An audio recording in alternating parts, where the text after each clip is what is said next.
So mga lods, nadali pa rin natin kahit pa paano. At tayo'y pinasakit ang ulo. So mga lods, good evening. Ito, welcome back sa ating munting channel. At magandang gabi sa ating lahat. Sa inyong lahat dyan. Shout out sa inyong lahat. So ito, continue tayo sa ating repair ng mga EBR. So meron tayo dito Gold Source. Kung ano yung nakikita nyo sa ating screen. Gold Source model SBC 1500 din or 1500 watts. So ang problem nito ay bigla lang daw may pumutok. At yan masyado lang mababa, need na lagyan ng para tataas siya, ganyan siya. Lagyan lang ng pang bangil or pang diyan. So ayun nga, nakita natin may sunog dito. Ayan Ayan. So may sunog. So putok din yung transistor. So sa kanya motor. So ang una-unang gagawin pag ganito mga lods, ang una-una nyong i-check is itong motor. Bago kayo magpalit dyan. Kasi pag hindi nyo ito i-check, nasira din ito. Kapag palit nyo, masusunog ulit. So, ayan. Una-una, first, check nyo muna motor kung buo pa. Kung may forward at reverse, dito doon sa kanyang voltage arm. So, pag meron, so proceed ka na sa repair. I-repair mo na ito, palitan mo na ito ng mga transistor driver or driver transistor. So, ayan. So, ito. At bago natin simulan mga lods, baka hindi ka ba nakasubscribe dyan? Kaya pa-subscribe na. At pakita na notification bell at ilagay sa all para laging updated. Continue lang tayo. Tanggalin ko muna ito.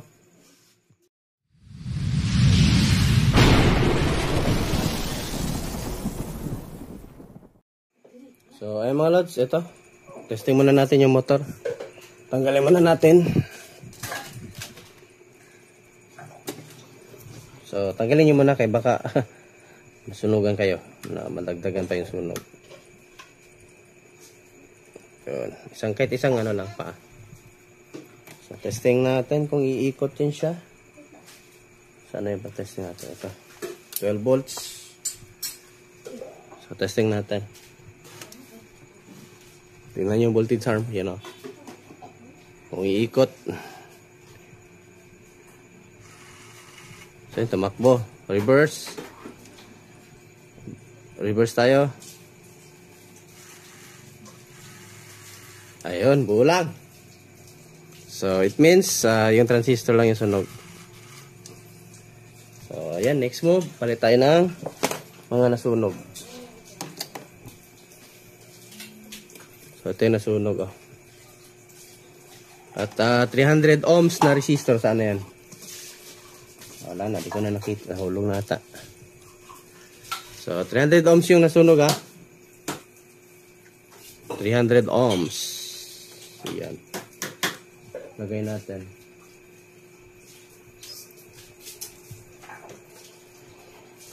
Tapos, ito may bago tayo. Ito na yung dumating na yung order natin. 100 pieces na 4401 at saka 2907. So, yan po yung transistor ng mga EBR. So, ito pa po yung ibang parts ko. Siniparit ko yung mga parts ng EBR para hindi ako malito. So, 4401 yung nasunog.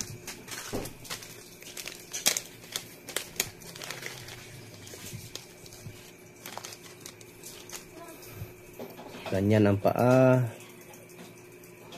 Doon sa likod. So, ito. Always nyo kalimutan yung yung plastaran ng ating paa. Wait lang. Basta gitna yung may araw. Gitna yung may araw. So, dito. So, ganyan siya.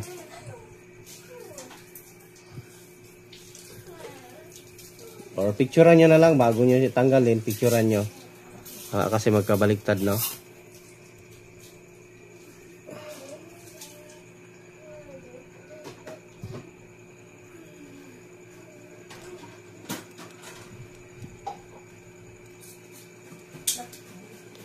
Nabin pa yung dulo. Ayan. Wala na may ibang sunog. So, subukan muna natin to. Baka nasobrahan lang baka nagka-high voltage sila doon. So, resolve natin.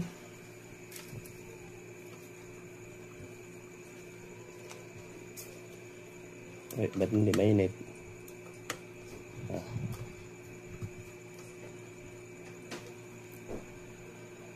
Ano yung ano ko tinusok na naman ata ito ng mga plastic. Itim na naman yung dulo.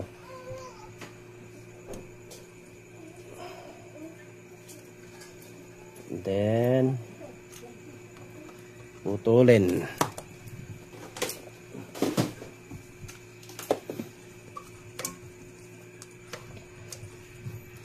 Basic lang naman mga EBR mga lods, lalo na pag nakasanayan nyo ng i-repair. Pero nung baguhan pa tayo sa kapa-kapa talaga ako sa EBR. So hanggang sa nakuha ko na yung ano niya, paano yung pasok, paano yung out, paano yung operation ng EBR.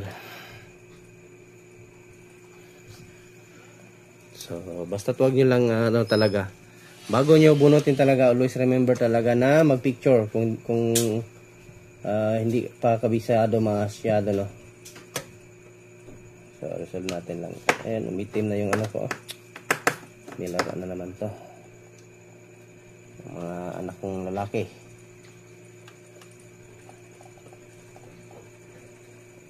Ayun. Tapos yung motor.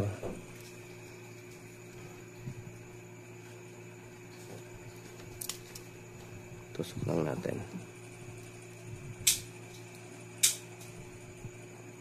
Ayan o. Resolve. Umitim talaga yung ko. Solda. Tinusok na naman ng plastic.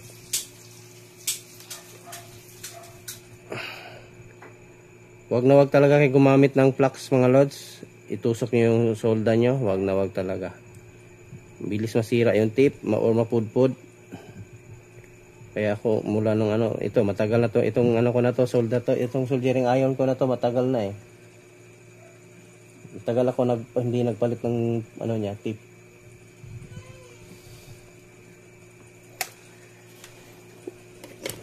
So testing natin. Sapinan muna natin, hapin-hapin lang muna. Check natin kung iikot.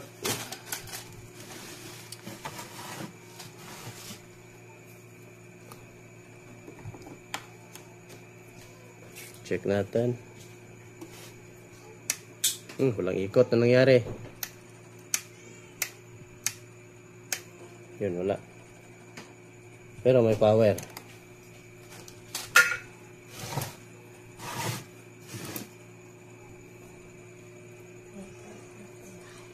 Tapos next move. Ay, ano yan? Pag tinatanggal. Natanggal.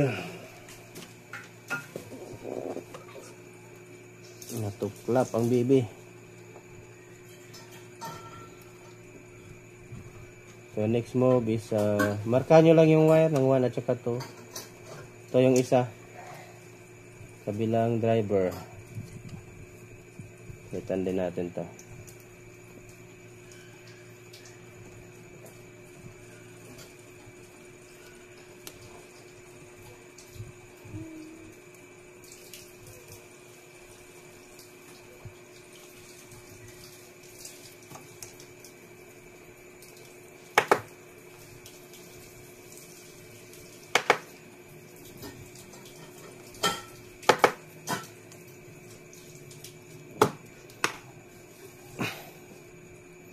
$29.07.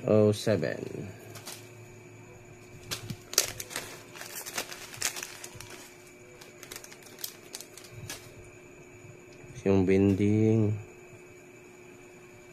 pag ganyan dito.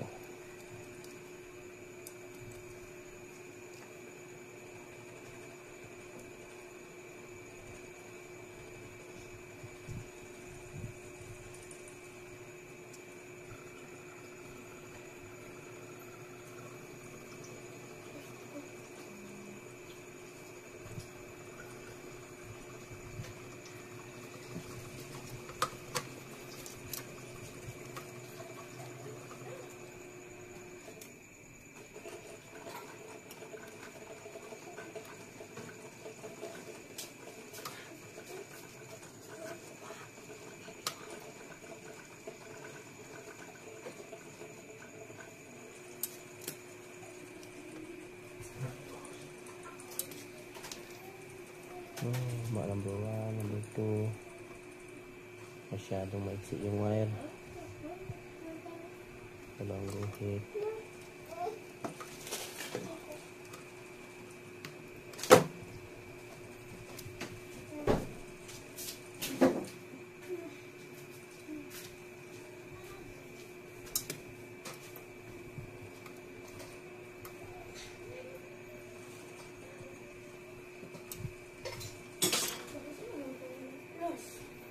Pag wala pa rin power or ayaw umikot ng voltage arm, mag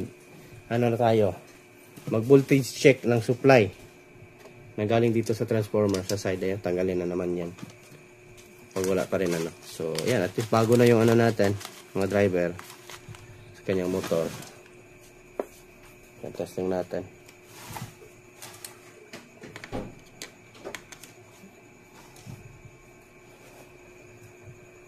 Okay pa naman yung carbon niya.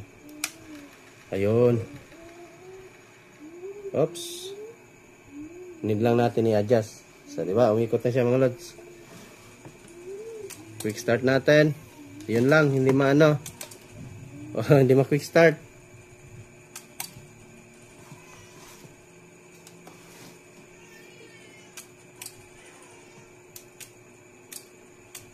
Parang inipit nila to eh. Ayan o, kitang-kita na inipit nila ito. Pinorse on nila.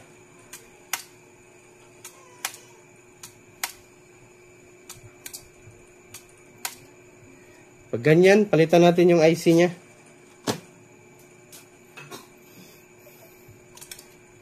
Hindi tayo makapag-adjust ng voltage pag ganyan mga lads. Kasi nga ay yung natin. Pero try natin. Try natin ikutin yung yung trimmer. Pero hindi pa rin kasi kailangan activated yung natin. Try nga natin kung iikot ba. Trimmer. Tumatakbo pala. Sorry. Yan, tumatakbo pala siya. Sumasayad lang talaga siya. Sumasayad. So, ikutin natin konti.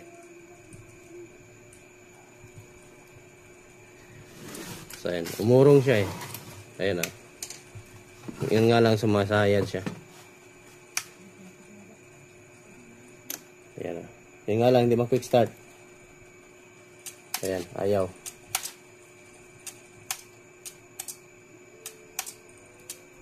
Pag ganyan, try nyo palitan yung yung pinaka-IC nya. Timer, no? Sa time on delay. Etong time on delay na to. Pinorse on nila to. Inipit nila yung pinaka push quick start button.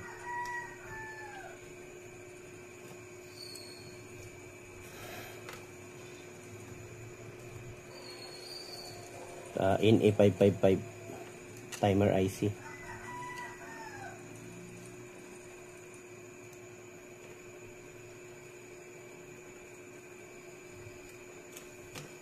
Pag pindot-pindot nila, ayaw mag-quick start. Ayun, ipit. Ipit pa more.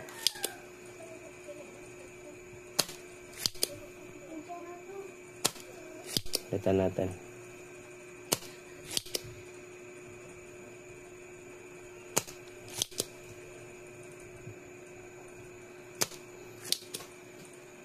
Kita ba mga los? Kita nyo ba? Napansin yung camera natin.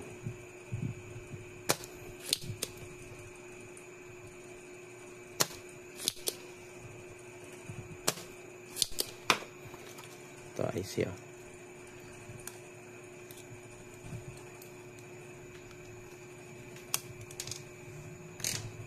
In E555.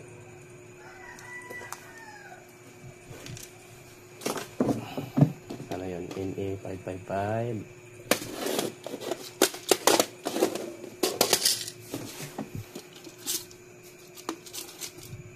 In A555. Ito 555 sardines.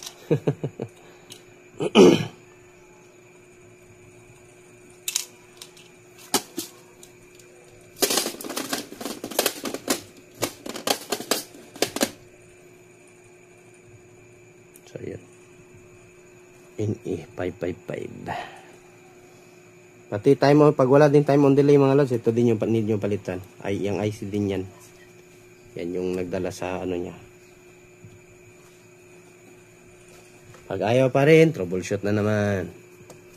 Ganun lang talaga mga lods. Kapag ka ikaw isang technician, nagre-repair, hindi naman veterano, always always bago. Kailangan na kapag ka nagre-repair ka, yung mga gamit na tinatanggap mo, parang always bago. Sabi mo naka-repair na ako yan, pero depende kasi, iba-iba kasi yung sira.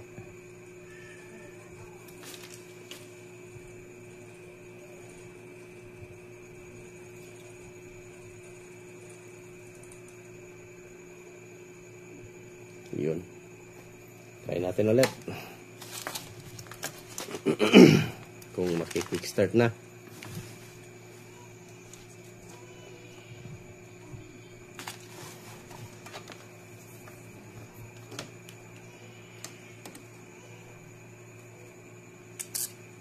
Ayaw niya talaga.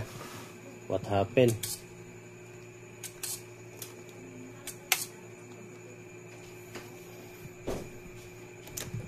Bakit kaya ayaw niya?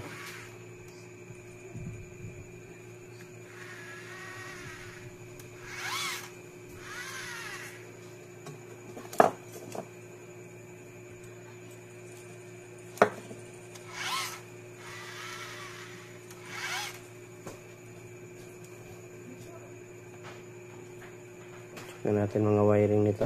Baka may lost contact.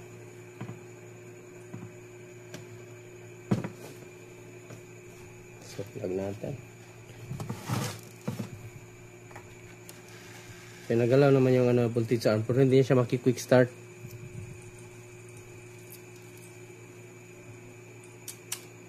Ayaw mag-quick start, oh.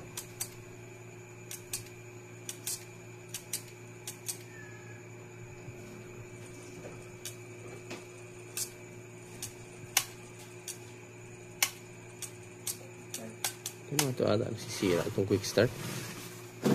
Nangyari kayo dito, bakit ayaw mag-hold yung quick start nya?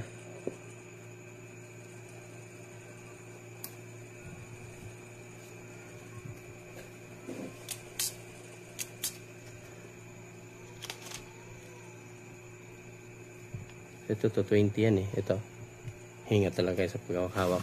Dito kagaya sa yung sa board ng mga malalaki na siya, separate yung 220. Ito dito dumaan sa relay yung 220 natin. Ang gagawin natin dito, try natin mag voltage check.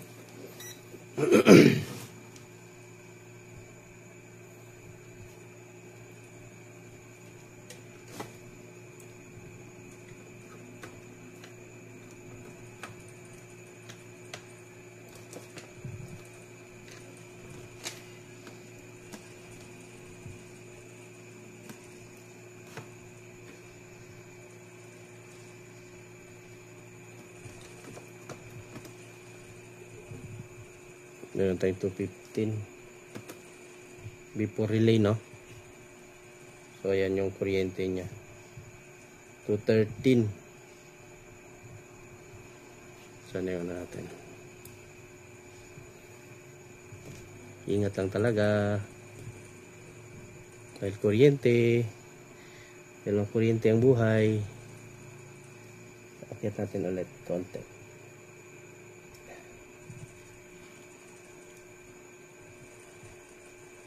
So, pihit pa.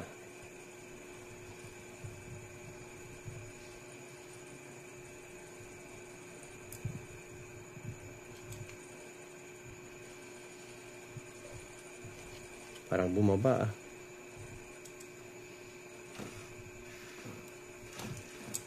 Yung sumasabay naman na.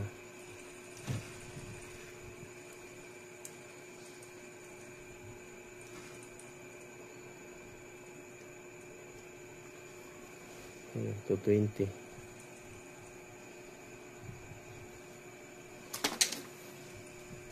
Kaso nga lang din naki-quick start. So ito, troubleshoot ko muna ulit. Then share ko lang sa inyo kung ano yung magiging findings natin.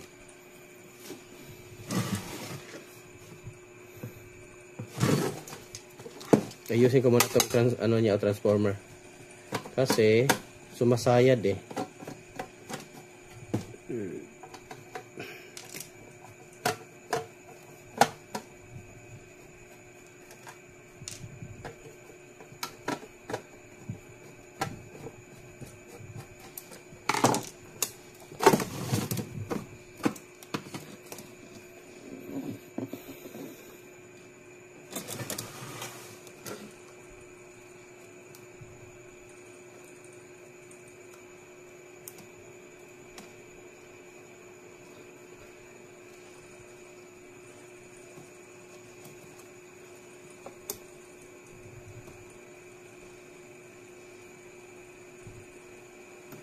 Tapos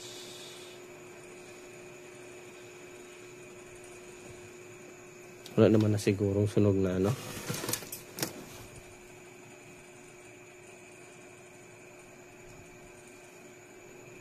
Check na lang natin mga resistor. Ito iba itong nagkulay brown oh.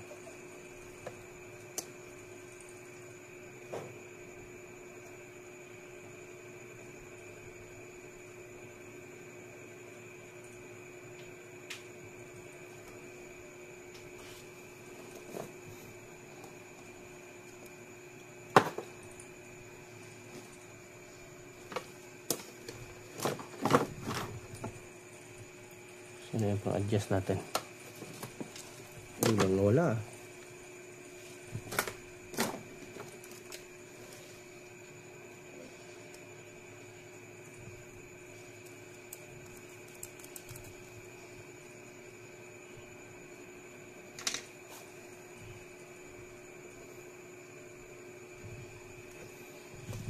Ano, masyadong ano na yung transformer. Tingnan nyo mga lang.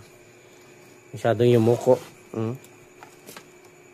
Sumayad na siya, delikado na ito makakuryente sa body. So, sana yung rubber natin. Meron tayong mga rubber dito, yung chinelas. Sana yun. Sana napunta. Ay, ito. Ito, mga ganito. Lagyan natin sa ilalim. Kasi nga, yung pinaka ano nito, itong pinaka-arm niya, sasayad eh.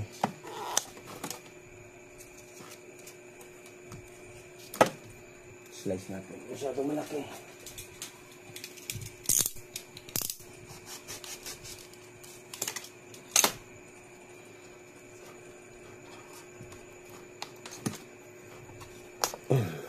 Yun.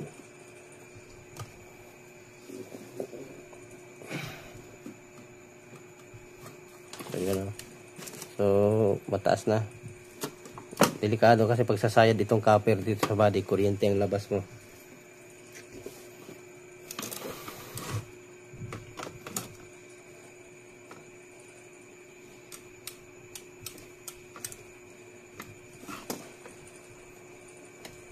Bakit kaya ayaw mag-quick start nito?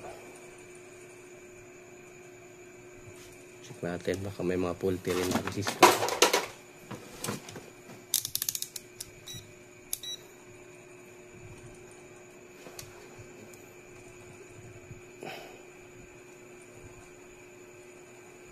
So 1.8K, 1.8, 3K,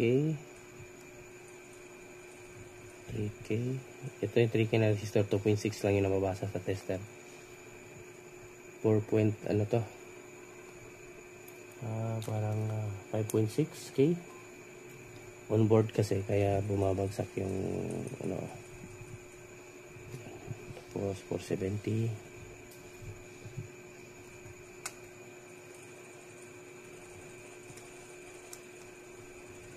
Ah, 47 pala, sorry. Tapos 1.3, and then 2.8 or 3K, tapos 2.9. So try natin palitan itong ano. Parang okay lang naman yung mga resistor. Buo naman itong sa relay na ano, transistor. Palit. May tama din to.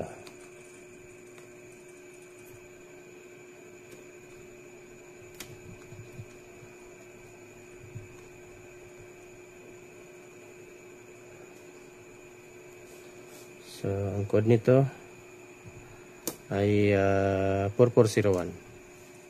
Palit tayo, palit.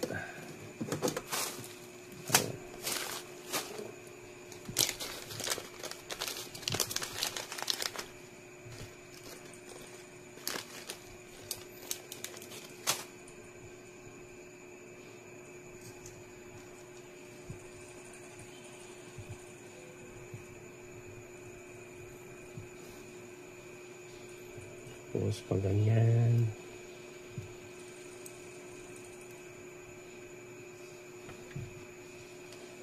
Connected kasi ito sa relay. Kaya check natin. Try natin kung maki-quick start na.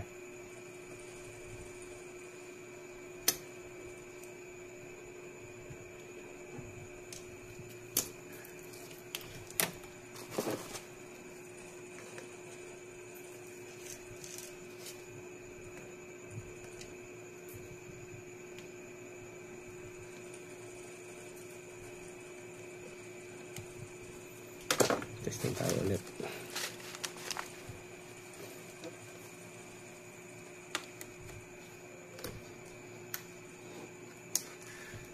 Ayun.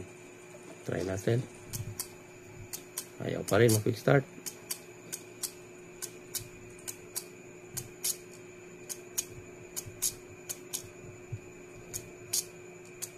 Ay, mag-hold no switching niya.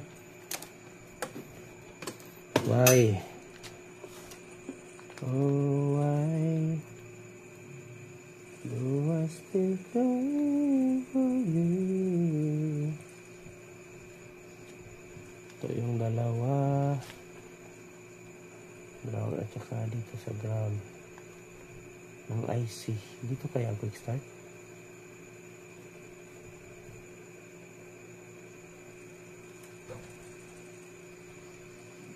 Switching ng kanyang relay yan eh. 4401 switching ng kanyang relay.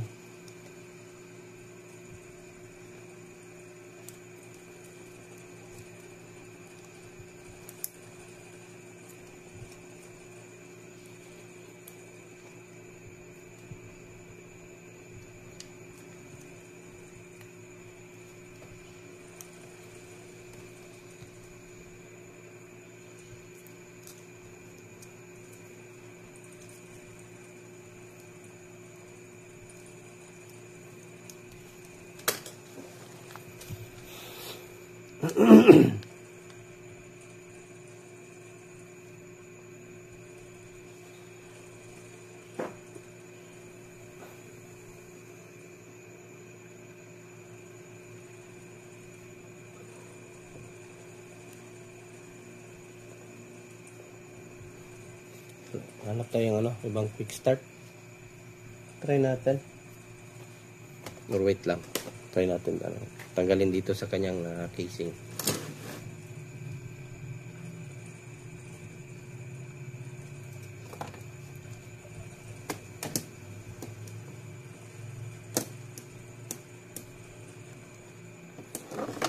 Tigas.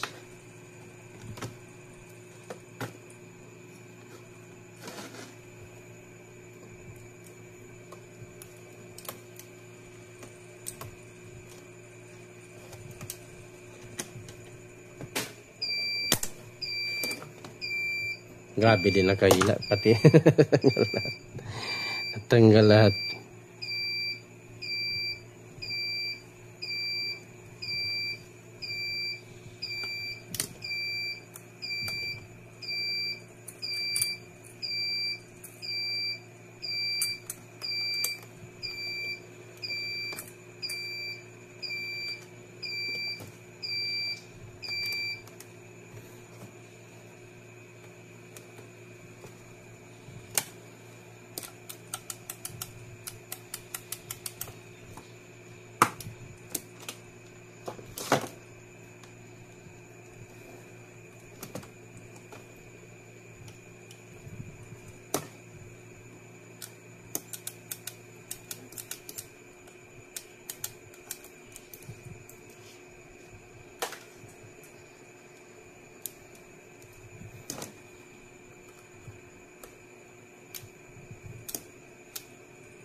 Okay naman.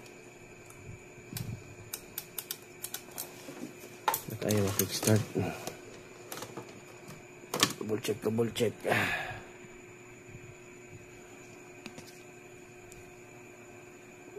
Ay, blessing.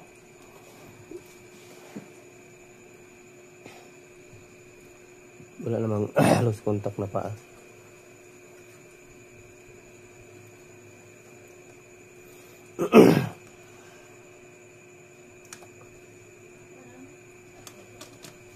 Try natin tanggalin capacitor na to.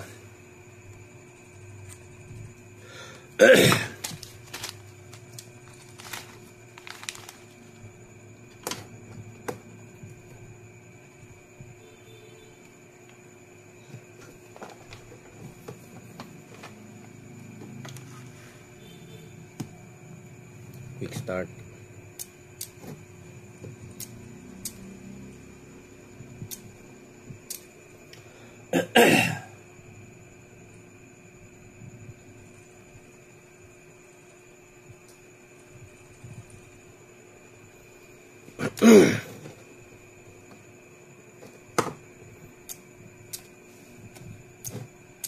Di nag-hold yung ano niya, relay.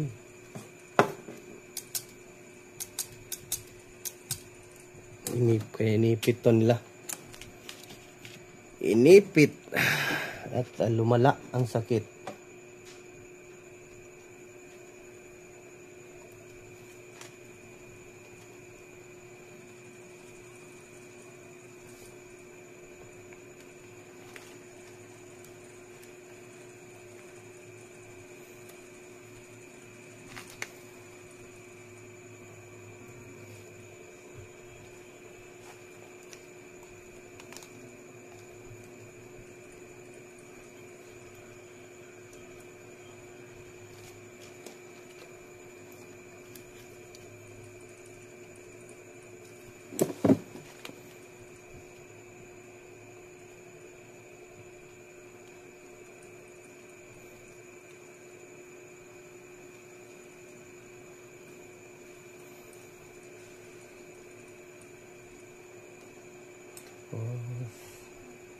Sampos ko lang, troubleshoot ko muna mga lods para hindi masyado mahaba yung video natin.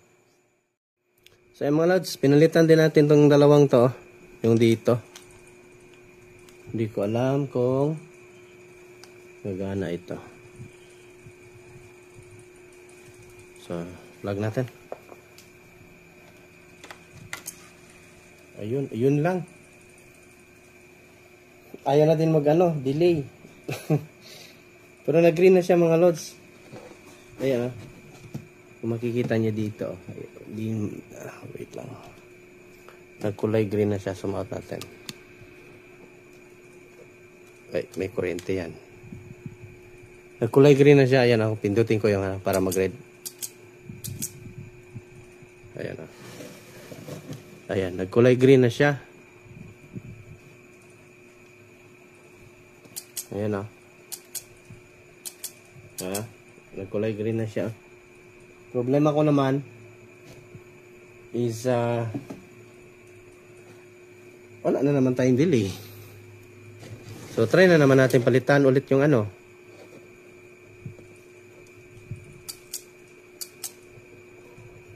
wait lang, putol yung wire. So baka nasira talaga yung nito. Palit na naman tayo ulit ng IC. Kaya nasira kanina. Pindot-pindot ba naman natin, no? Ginawang, push button yung...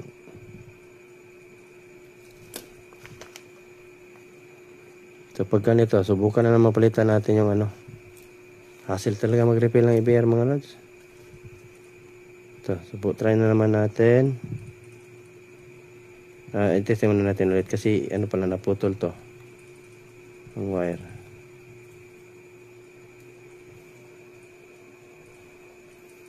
So, testing natin. Plug natin. Ayan, direkta siya, Ayan, pati. Tanggalin natin. Ayan, di ba? Nag-ilaw siya.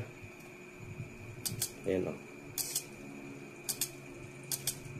So direkta siya, wala na naman siya time on delay. Nag-on agad din, no.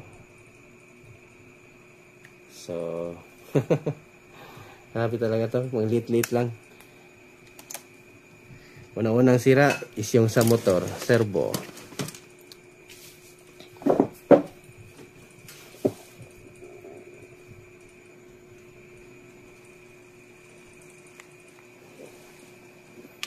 Check natin tong ano, pinalit natin na ano, ito 4401. Nag-short na ito kaya nag-bypass direkta yung supply ng ano, relay.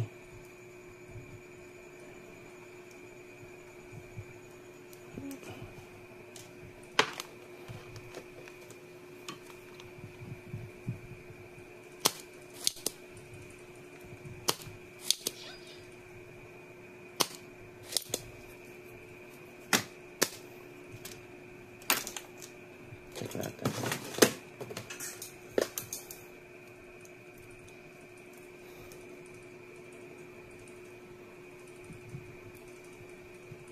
Buo naman.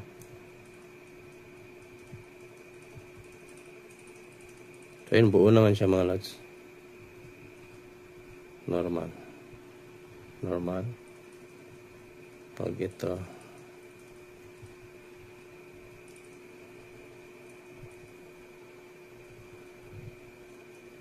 so PNP pala to na transistor.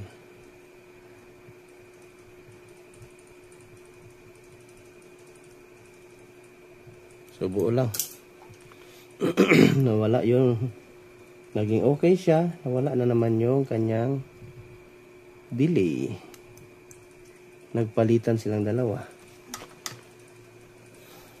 Ay, palitan natin ulit ang IC.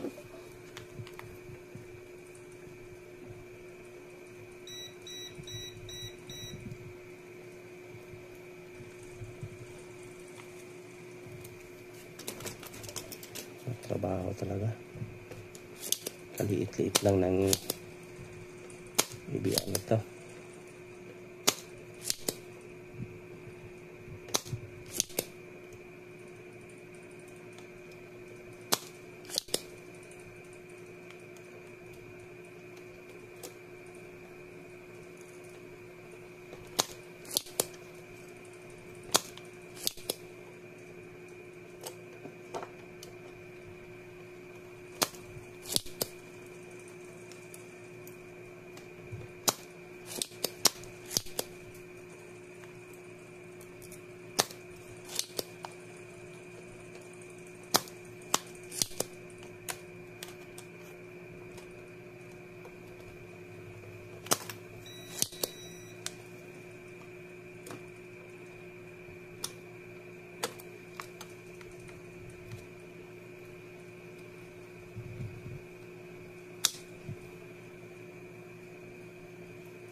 So, testing natin. Kung magkaka-delay, sana okay na.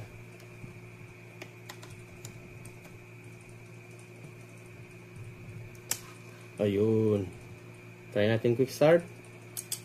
Ayun na naman. Ayaw na naman. Ayaw na naman mga lods. Ano ba talaga to? Kaliit-liit niya lang. Pahirapan tayo. Sana yung luma niya. Ano kaya number nito? Parehas lang naman mga lods.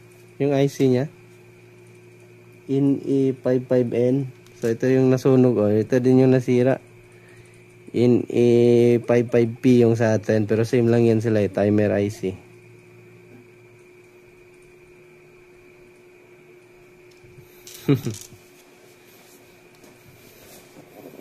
Ayaw niya na naman. Bakit ba?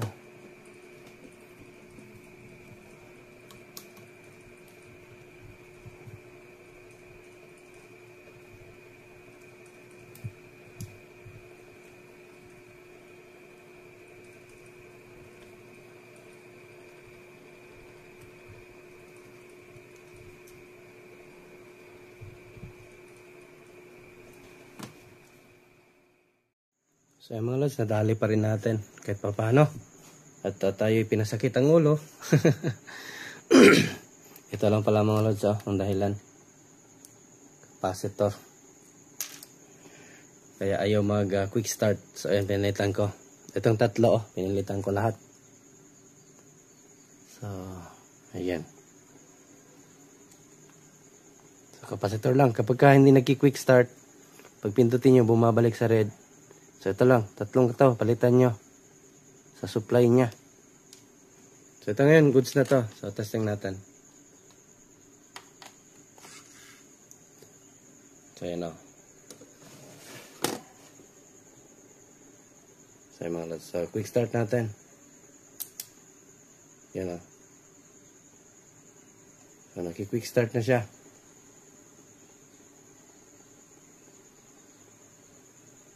So, ang ano lang natin is ilagay natin ulit yung wire na naputol. May naputol kasi ito. Para sa output. Para dito. Para mag-ano na ito. So, patay natin ulit. Sas, ginoo. Capacitor lang pala. Hinahirapan ng person. Last ano ko na talaga yun. Duda ko na talaga capacitor na siguro to. Kasi halos napalitan na lahat eh.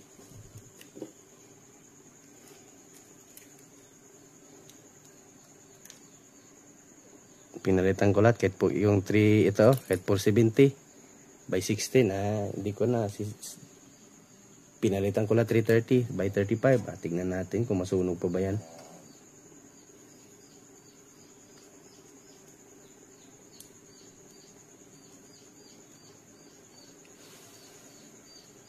So ayan, testing natin kung magkakaboltahe ito sa front bago natin ibalik sa ano niya sa pwesto. So ayun. Quick start natin. Ayan, meron na So mag-adjust pa tayo na ito ngayon. Tingnan natin kung ilang voltahe ang output.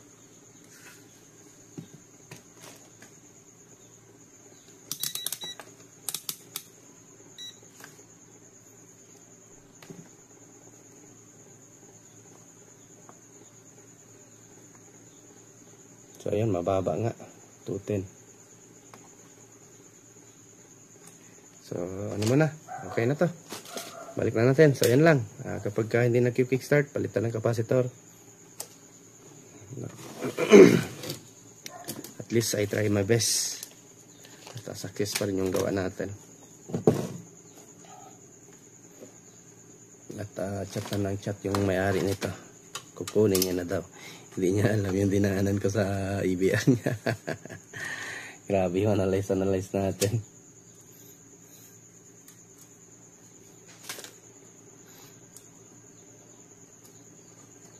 So, balik natin.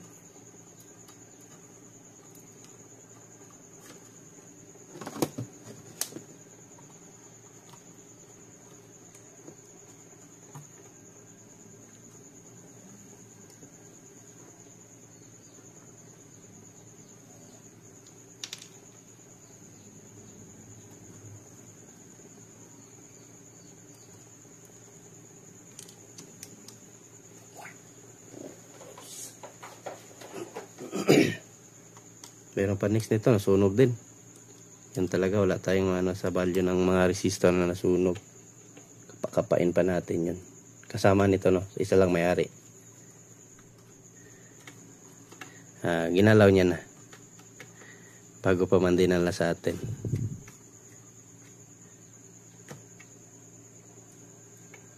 Shusho.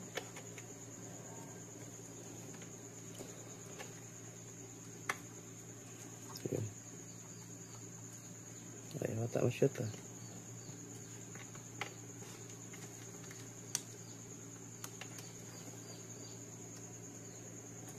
Maiksi pala.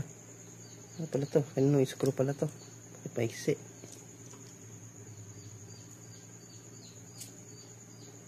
Ay, iksi nga. Kaya ito. Ito siguro. Ito isang plastic.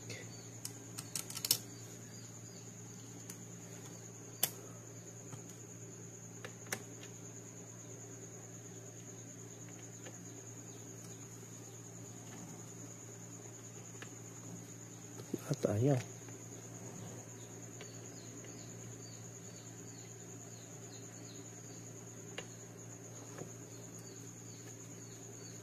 Uy.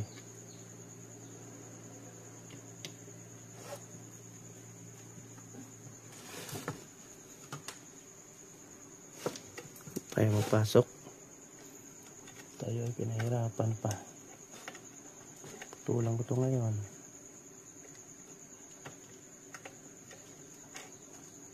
Ito ba talaga? Parang ayaw man magpasok.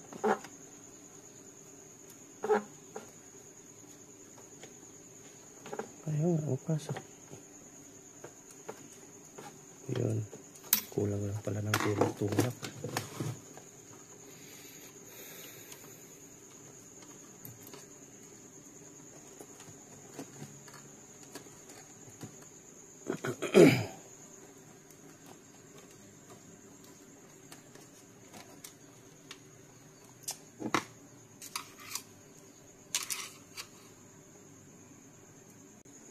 So ito, adjust tayo. So kickstart natin.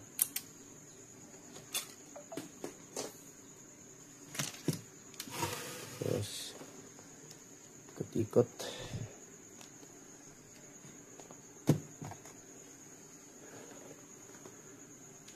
Tayo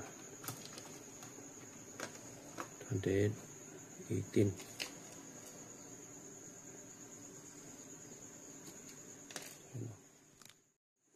Pindot ko yung ano. Sundutin natin yung ano. Yung trimmer.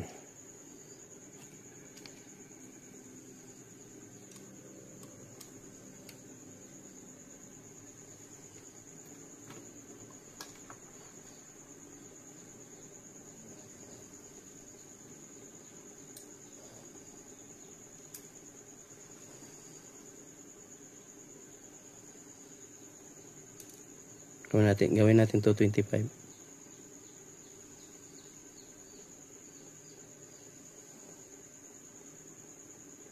At 220 na lang kasi pang ano lang naman to, pang computer, pang laptop para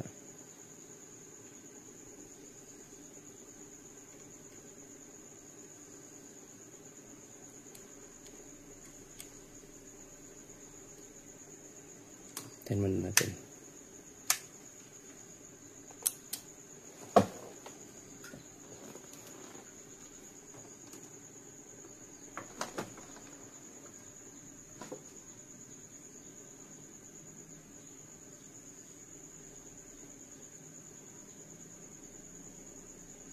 Ito tayo na mag-function.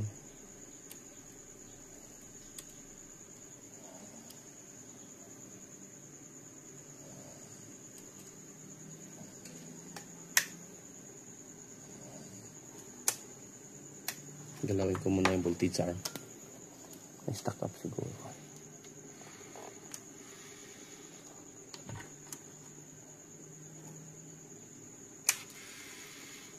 Ayun. Nag-lock yung ano. Kickstart. Nag-lock yung voltage niya eh.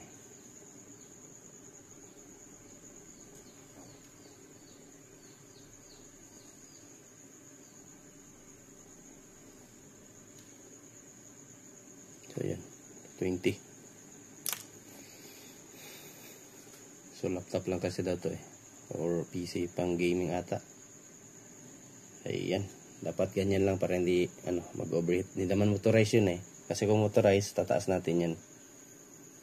Lalo na kung gagamitin sa rep ng mga EBR, aircon, sa water pump, o kung ano pa mang yung may surge current na na mga appliances. So ito goods na to kasi laptop or PC ata gagamitin ni sir. So ayan, done na tayo mga lods. Another successful repair na naman at another share idea sa inyo. So akala ko sira yung relay, tingnan nyo, nagpalit ako. So yung capacitor pala, last resort ko yung capacitor talaga. Ito talaga yung mukong na to, 3 piraso.